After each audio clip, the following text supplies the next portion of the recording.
Welcome in to another new podcast from the Association for Materials Protection and Performance. My name is Ben DuBose, news editor with the AMP publications team. Today, I'm thrilled to be joined by Alan Thomas, new CEO of AMP as of April 2023. Alan, I'm glad to have you on the show. How are you? Fine, Ben. Thank you. I'm glad to be here. Yeah, absolutely. And to walk everyone through the process of the last year plus, Bob announced in 2022 that he was on his way out. Bob Chalker, that is, phasing into retirement. For several months towards the end of 2022 and early 2023, the boards went through a search process.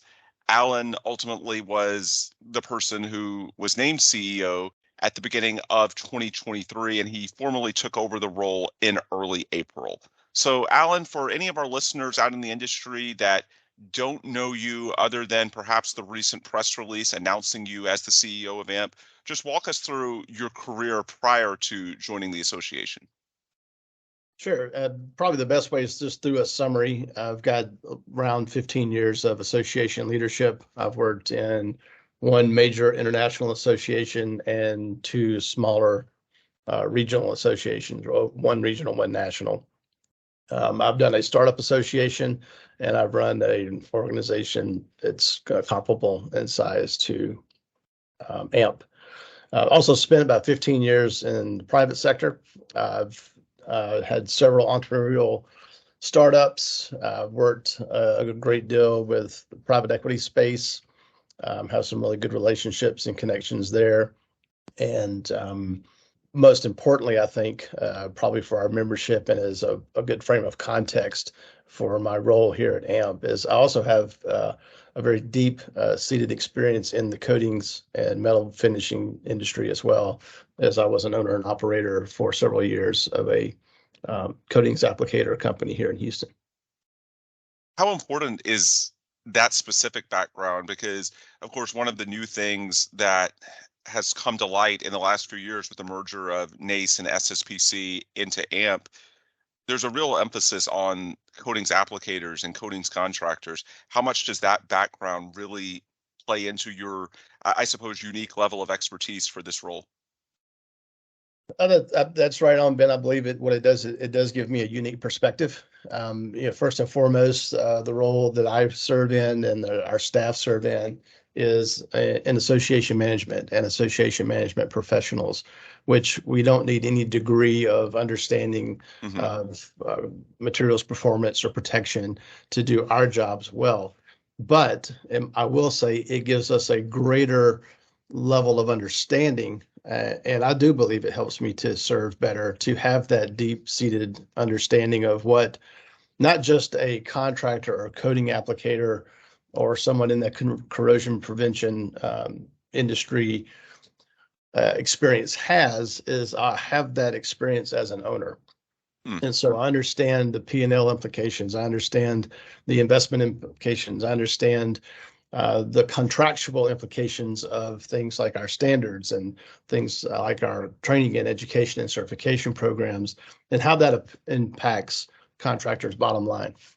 So I think that does give me a really good perspective into how to really serve them and also be understanding of the business implications. When did you find out about the AMP vacancy, and what was it about this particular possibility for you in your career that really intrigued or excited you? Sure. I was contacted by the search firm that the search committee used in mid-October, I would say, around mid-October of 22. And the intriguing piece of it was the fact that NACE and SSPC, of which both organizations I was a participating member back in my coding days.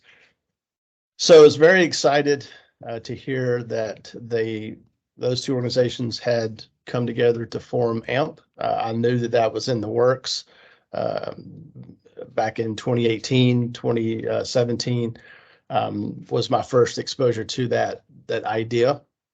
So seeing that it had come to fruition and that the board had a very proactive stance and a appetite to continue to grow and scale the organization internationally. Those were the things that really excited me about it. But probably what put me over the top with it is that I truly do believe that it's my purpose at this current stage in my career.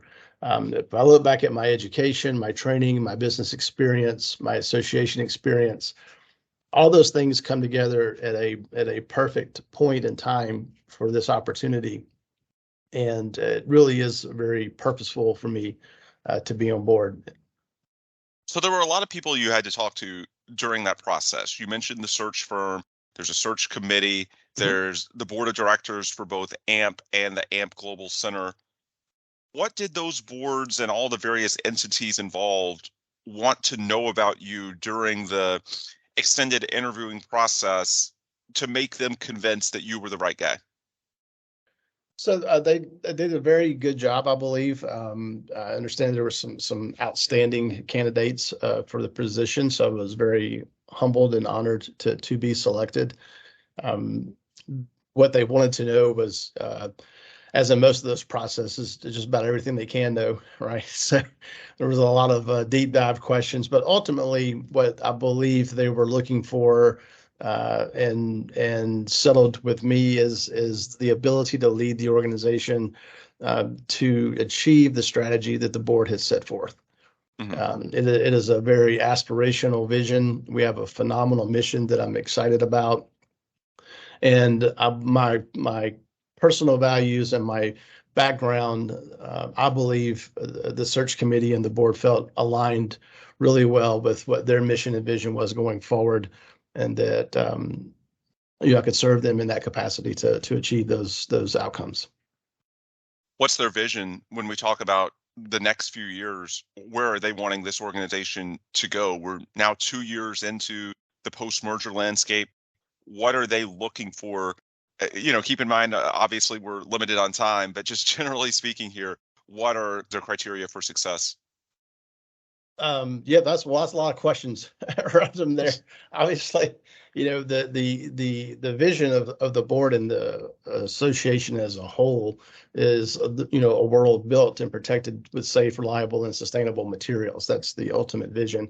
And then we walk backwards from that through our mission and how we advance materials performance to protect society and assets and the environment and so forth. And then you get a little more tactical as we step down. So to your point, what we are trying to achieve in the next few years, and what is important to the executive committees of both boards and the boards themselves, is really to what I would call finalize the merger by really bringing together all of our members, our stakeholders under one brand. And there's still some work to be done there, which is natural in these types of situations. Mergers take a good long time to really merge that one brand. So that's really near and dear to me. I'd like to really unify all of the constituents, all of our stakeholders, and really become truly AMP. Hmm. And there's as you move out from the epicenter of Houston and Pittsburgh, that gets a little bit more important as we move out around the globe. As those waves travel out, there's still a lot of work to be done internationally to help our stakeholders understand who AMP is, Hmm. what our mission is, why we did merge, and really importantly, what the value is to our members and stakeholders worldwide. Yeah, Secondly, go scaling ahead. the organization internationally at an intentional pace and an intentional uh, goals in mind is also very much a part of what the search committee and boards have tasked me with. Yeah, I was going to ask you later on if you were based in Houston or Pittsburgh, but I'm guessing in your position, a lot of your job involves travel and trying to engage the various stakeholders on a regular basis, right? Right. And I think it's really important. That's a good comment. I personally live in Houston and I office out of Houston. But, for AMP to really grow into the brand that the board would like and what the association deserves is it's a global organization, right? And so though we will have a headquarters, if that makes, people be able to categorize things in their minds. Hmm. better. We've stated that we have a dual headquarter type situation between Pittsburgh and in Houston. But I'm really trying to direct attention away from that into the international space where we are a global organization that meets the needs of our stakeholders and members where they are, regardless of where my office might be. But yes, to your point, there will be a great deal of travel. That's another one of the tenets that I was charged with, and that is to get out and build relations and to foster relations that we have, fortify those, but build new ones. And to really expand our membership base, expand our reach, and deliver greater value to more folks. So to peel back the curtain, the last few weeks have been pretty busy for you. You went out to Denver in late March for the second AMP Annual Conference and Expo in Denver. Then the following week was April 1st when you officially took over as CEO. It was April 1st, correct? Yes. So conference was basically an introductory period for you in which you met a lot of the certainly members, but high-ranking constituents within the association, and they wanted to see and talk to for the first time. Obviously, the boards had met you before, but outside of the boards, this was the first chance for a lot of people to physically get in the same room with you and talk face-to-face about what their priorities are, what they're hoping to see the next few years. What was that conference like for you? Obviously, it was very successful on a business level. We've talked about the facts and figures before, but just for you, what was that experience like meeting membership on a large scale for the first time? It was definitely an opportunity to be introduced to the membership, to a lot of our key stakeholders. I did get to meet most of the board, if not all of the board members in person and have some conversation. So that part was really great. But for me, it was more of a immersion process than an introductory process. So again, having come out of the association leadership space and working within conferences and events for the first 15, 17 years of my career, I was able to really dig in and get behind the scenes, look at the operations, as well as look at the user experience. And it really gave me an incredible head start to the exponential learning curve, right, of learning and understanding the nuances of AMP. It showed a great deal of participation and energy and camaraderie across our membership. But it also gave me a great insight into our exceptional staff and how they work and who's in charge of what, right? And who's on first and what's on second and all that good stuff. So it really gave me a compressed, we were there for about 12, 13 days. I got a great compression of AMP knowledge in a very short time frame. So the conference was a success. It was great to meet as many people as I possibly could. And I look forward to many more of those. Yeah, one thing I found interesting about it, so the model is typically every other year it's on the Gulf Coast and in a location such as Texas. I believe next year is in New Orleans. And then the other year is somewhere else in the country to make sure that we're well represented. Obviously, this year it was in Denver. For obvious reasons, a lot of the Gulf Coast conferences can be slightly better attended. Certainly, NACE has had Houston as its HQ for a long time, and now it's one of AMP's HQs along with Pittsburgh. This one in Denver, you could feel the excitement. It had over 5,700 attendees. You had over 380 exhibiting companies, and it was better than 2022, even when you factor in it was a bit more travel for many of our members. And of course, it's a post-pandemic environment. There's a lot of enthusiasm for these in-person networking events again. How much optimism does that give you moving forward that even in a location like Denver that's not necessarily a massive immediate hub for a lot of AMP members, that you were able to get that much enthusiasm on the ground and see that level of support for the association over the week that this went down in late March? It was extremely encouraging. I'm myself, our board, and the staff are all extremely grateful for the level of participation. It did exceed everyone's expectations, which is always a great and pleasant surprise. I believe it does show the strength, or basically the resiliency of the value that our conference and events committee and team bring to the table. I think there probably was a little bit of pent-up demand built into there as well that Mhm. we gladly accept. And I believe you'll see that even in maybe the next 1 to 2, possibly even 3 years out to come, Yep. um, as these types of programs rebound. But I really believe what really encourages me is it speaks to the resiliency of our committee, our staff, specifically our sponsors that are willing to come back in and help to underwrite, because without them, those types of events would never happen. Mhm. It's our sponsors and our contributing members that allow us to keep those registration rates as reasonable as we possibly can, to be able to encourage as much attendance as possible. And we are looking for a really nice increase in New Orleans. I hope to see double-digit percentage increase into New Orleans. Mhm.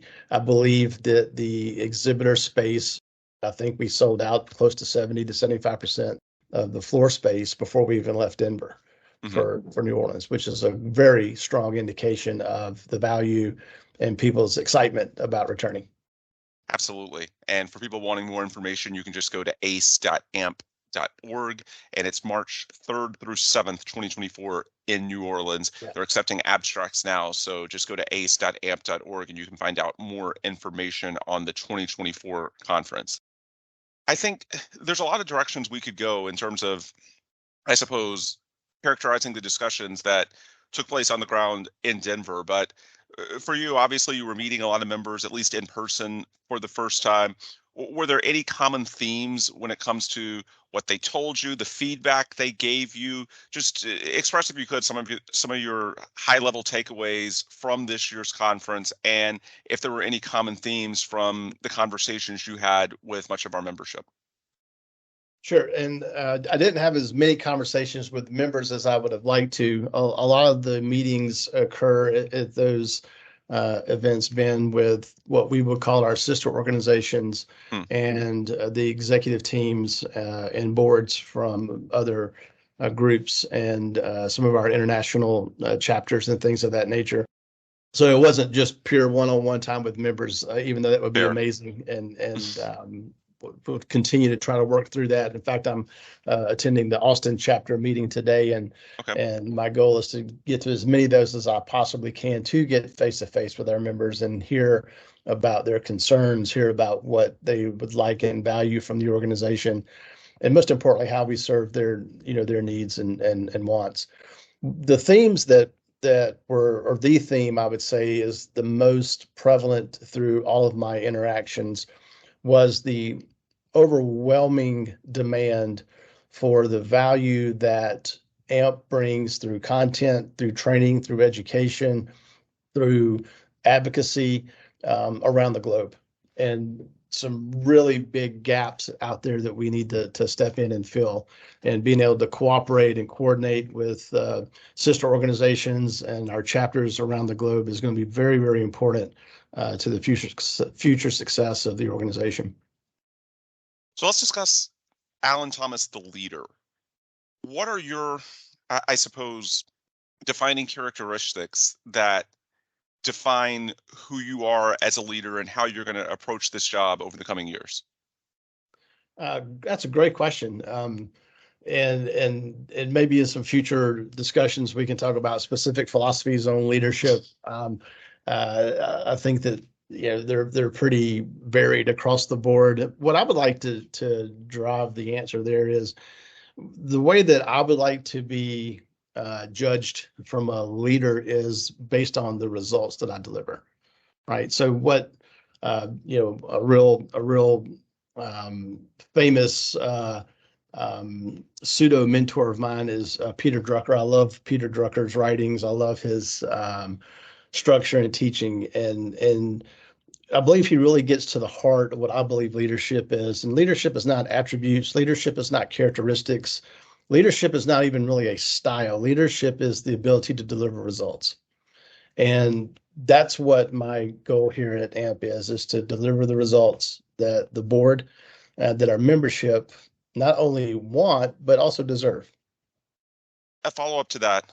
So in your role as CEO, you're effectively leading the staff and in some ways functioning as a bit of a liaison between what we do as staff members and how that supports the goals of the association at Mhm. large and membership. Sure. How do you convey the value of staff to membership? What do you see your role as when it comes to, I suppose, representing staff on the ground in Houston and Pittsburgh and explaining what their value proposition is Mhm. to the boards and to membership at large? It's the same exact answer, Ben. The way that we as staff communicate our value is through results. Okay. Right. So when we are responsive and when we serve our member base the way that they need to, then we will get the recognition of the valuable staff that we are. And we're doing that, and we're also working diligently to become better at those things. When Hmm. we're delivering best in class training or best in class publications or best in class service around the globe, that delivers a value which is a result to that member or Hmm. stakeholder. And so the answer will always be the same when it comes Results. to leadership is it's what we're here to do as staff is deliver results that the members find valuable. And then our job as a staff is to figure out how to best do that with the resources we've been allocated and to do that the most efficiently. And so my role as the manager in that is to look for ways to gain efficiencies, the ways that we can improve. We've got so many great initiatives from our people development and performance team on continuing education and growth paths and plans to expand and it's really fascinating the things that we're doing with our team. Hmm. And our culture is very vibrant. And I think that's noted among the membership as well. I've gotten some great feedback from everything from the care and concern that we are showing chapters and the diligence that we show in putting new programs in place around the globe. Again, the more we deliver on results, the more support I believe we'll get as staff from our membership and our stakeholders. So we talked about Alan Thomas, the leader. Let's talk about Alan Thomas, the person. How Sure. would you describe your personality? And if you could, just tell people a little bit about yourself in a non-work capacity. What are some of the things when you're not on the clock for AMP that you might do in terms of hobbies or on the Sure. weekends for fulfillment? Just, give people a little bit of light on not just Alan Thomas, the leader, but Alan Thomas, the person. Great. I'll just try and do a quick overview, a little bit about that. I'm from a small town in central Louisiana. So I grew up in the outdoors a great bit. I love sports. I played every sport I could get involved in as a kid and into college. And I love to experience the outdoors from a hunting and fishing standpoint. And as you grow older, you have to separate some of those things out based on time and priorities. And Sure. so anytime I can spend currently on the water is a great time for me. I love to fish, water sports.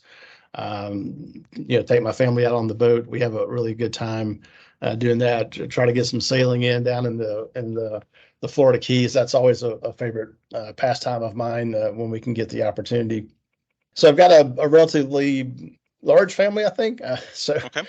with my wife, we have four daughters, Hmm. and they range from 23 to 16 years of age.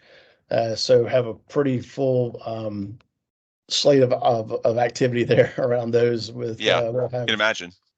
this fall we'll have three in college or two in college, one in law school, and then trying to push the baby on through the rest of her high school career, and helping them get positioned and oriented into the world is a pretty big undertaking.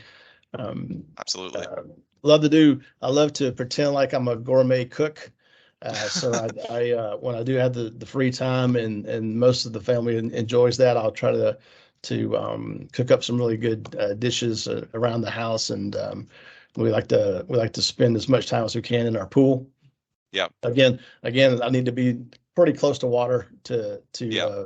to be fully happy. That's kind Yeah. of where my happy place is. As far as me, just as a personality, I am very much an extrovert, if that hasn't come across yet. So, to your point, back to conference, being in that environment just gives me tons of energy, right? The Yeah. more I'm in those types of environments and engaging with people and specifically in our stakeholders, that gives me a great deal of energy that I can in turn go and execute on. Yeah. I like being around people. I love to communicate. I love to listen. I love to learn.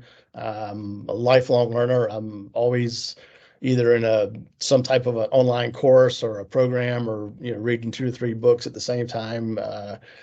Really have become to be a admirer of YouTube and Mm. the ability that YouTube, or I guess just the platform that it has, right, to be able to learn pretty much anything within 2 clicks, right? For sure. Which is really amazing. And I know that our content management team is following that same type of a mantra where 1 to 2 clicks in, and you can find anything that you need to educate yourself and to perform better, in the job. So that's kind of me in a nutshell. So let's Happy to talk about. answer any other questions around that if you need. Yeah, absolutely. We can tell you're a pretty busy guy between CEO of the association and a wife and 4 daughters and all the other extracurricular Yeah, interests. It sounds like you don't have a ton of downtime. not very much, no, and that's okay. Yeah. All right. So let's talk about as we wind down the next few months. We outlined earlier some of the goals as far as the next few years and where I think the board wants this organization to go. So with you in your first few months, what are some of your areas of target emphasis? For example, you mentioned that today, as we're recording this, you're meeting with the Austin chapter, correct? Correct. Yeah, so I know face-to-face engagements is part of what you're trying to do as, of course, you're a new CEO, been on the job for just over a month now. Certainly, that's something that I think is important for any new CEO in their first few months. Beyond that, what are some of the areas of emphasis for you as you try and get the Alan Thomas era of AMP off the ground? So we have the right now we're really following through on a lot of the groundwork that's already been put in place by the executive team and also the board, really getting our systems aligned, right? We're Hmm. we're, we're very much in the process right now of bringing that idea that I mentioned earlier in the interview about unity and one brand. Hmm. There's a great deal of work going on behind the scenes to make that possible between our systems and how they communicate, which in turn is going to make a better experience for our users and members. And then just continuing to follow through with the existing, goals is increasing and enhancing the knowledge that we deliver to our Hmm. stakeholders. One that's really important and we've brought to the top, along with the board of directors, and something I personally wanted to get more engaged with, and that's workforce development.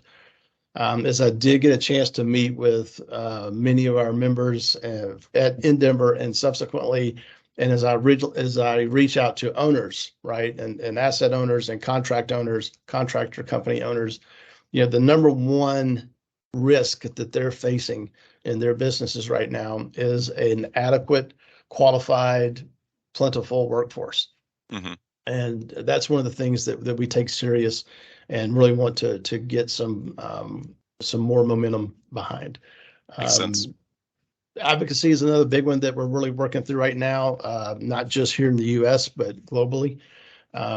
There's a lot of work that has to be done back to that unity idea with our standards that are global, that were written into either at governmental levels or multinational corporation levels that still have NACE standards or SSPC standards, and combination of both.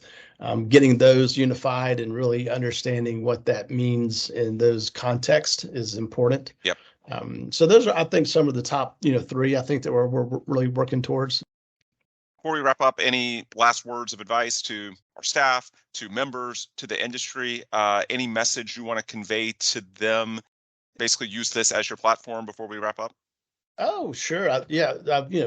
first and foremost, to our members and our stakeholders globally, I'm just honored to serve, and that is the position and the role that I feel is, I am here at our board's pleasure, and my role is to serve.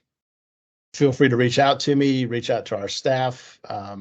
We have a lot of great opportunities through our committees, through our volunteer efforts. We're actively recruiting volunteers currently. So my message to our members and stakeholders is, let us know how we can serve you better, but we also would love for you to serve as well. AMP is only as strong as its membership, and we are always in need of some great volunteer leaders to step up. Yeah. As far as staff goes, I've had an opportunity to meet with a good portion of our team one-on-one, and I've never been more impressed with a group of individuals and a group of teams that operate at the level of excellence that we do. And so I'm very excited about that, and happy to be a part of that team. And again, just hope to serve our employees as well, right? And serve as a resource to them. For anyone who wants to reach out to you or has feedback, what's the best way they can do that? Probably email is really the most convenient and efficient way I can respond to the most quickly. So email, phone call, I'll do my best to always get back to you. Sounds good. And of course, you can find out the specifics at amp.org, ampp.org, and you can figure out how to contact Alan, as well as reach out to all sorts of departments within our great association. With that, we will adjourn for today. For new AMP CEO Alan Thomas, I'm Ben DuBose, news editor with the AMP publications team. Thanks for tuning in. Again, check out amp.org for any more resources or information, and please come back soon for another new AMP podcast.